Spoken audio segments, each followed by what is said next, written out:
నమస్తే. ప్రకాశం జిల్లాలో ఉన్న 3 ఎస్సీ నియోజకవర్గాల్లో ఒకటి సంతనూతలపాడు. 1962లో సంతనూతలపాడు నియోజకవర్గం ఏర్పడింది. 1962లో తపనం చెంచయ్య సిపిఐ తరపున గెలిచారు.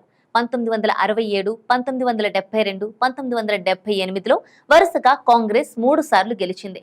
1972లో ఆరేటి కోటయ్య కాంగ్రెస్ తరపున, 1983లో టీడీపీ తరపున విజయం సాధించారు. 1985లో మళ్లీ టీడీపీ తరపున కాసుకుర్తి ఆదెన్న గెలుపొందారు. తర్వాత 1999లో పాలపర్తి డేవిడ్ రాజు రూపంలో మళ్లీ సైకిల్ పరుగులు పెట్టింది. అప్పటి నుండి 2 దశాబ్దాలుగా సంతనూతలపాడు నియోజకవర్గంలో తెలుగుదేశం జెండా ఎగురలేదు. 2004లో దారా సంపయ్య, 2009లో బిఎన్ విజయ్ కుమార్ కాంగ్రెస్ తరపున గెలిచారు. 2014లో ప్రస్తుతం మంత్రిగా ఉన్న ఆదిమూలపు సురేష్ ఇక్కడి నుంచి వైసీపీ జెండా ఎగురవేయగా, 2019లో టీసీఆర్ సుధాకర్ బాబు మరోసారి వైసీపీ జెండాను రెపరెపలాడించారు. 2009లో కాంగ్రెస్ పార్టీ తరపున గెలిచిన బిఎన్ విజయ్ కుమార్ 2014, 2019లో టీడీపీ తరపున పోటీ చేసి ఓడిపోయారు. వైనాట్ 175 నినాదంతో ముందుకెళ్తోన్న వైసీపీ అధిష్టానం ప్రకాశం జిల్లాలో కీలక నిర్ణయాలు తీసుకుంది. ఉమ్మడి జిల్లాలో ఉన్న 12 నియోజకవర్గాల్లో 11 స్థానాల్లో సిట్టింగ్లను మార్చింది వైసీపీ. ఒక్క ఒంగోలు మినహాయిస్తే సిట్టింగ్ స్థానాల్లో ఎమ్మెల్యేలందరినీ మార్చి సంచలన నిర్ణయం తీసుకున్నారు వైసీపీ అధినేత జగన్. దీంతో సంతనూతలపాడు నియోజకవర్గంలో రాజకీయాలు రసవత్తరంగా ఉన్నాయి. 2019లో వైసీపీ నుంచి గెలిచిన టీసీఆర్ సుధాకర్ బాబును కాదని ఈసారి మంత్రి మేరుగ నాగార్జున ఇక్కడి నుంచి పోటీ చేస్తున్నారు.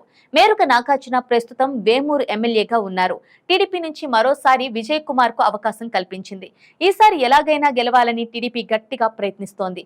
మరి ఇప్పటికే 2 సార్లు ఓటమి పాలైన విజయ్ కుమార్ వైపు సంతనూతలపాడు ఓటర్లు నిలుస్తారా? మంత్రి మేరుగ నాగార్జునను గెలిపించి వైసీపీకి హ్యాట్రిక్ విజయాన్ని కట్టబెడతారు చూడాలి. ఈసారి వైసీపీ గెలిచినా లేదా ఓడినా నియోజకవర్గంలో రికార్డ్ బ్రేక్ అవడం ఖాయం. 1978 తర్వాత ఈ నియోజకవర్గంలో ఏ పార్టీ వరుసగా 3 సార్లు గెలవలేదు.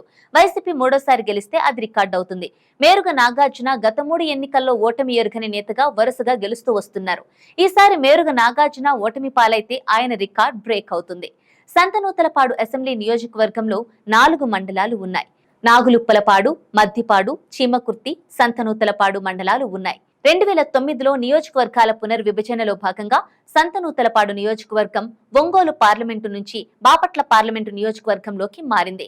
సంతనూతలపాడు నియోజకవర్గంలో చీమకుర్తి గ్రానైట్ కి ప్రసిద్ధి చెందింది. ప్రకాశం జిల్లా కేంద్రానికి ఆనుకుని ఉన్న సంతనూతలపాడు నియోజకవర్గంలో అభివృద్ధి అంతంత మాత్రంగానే ఉంది.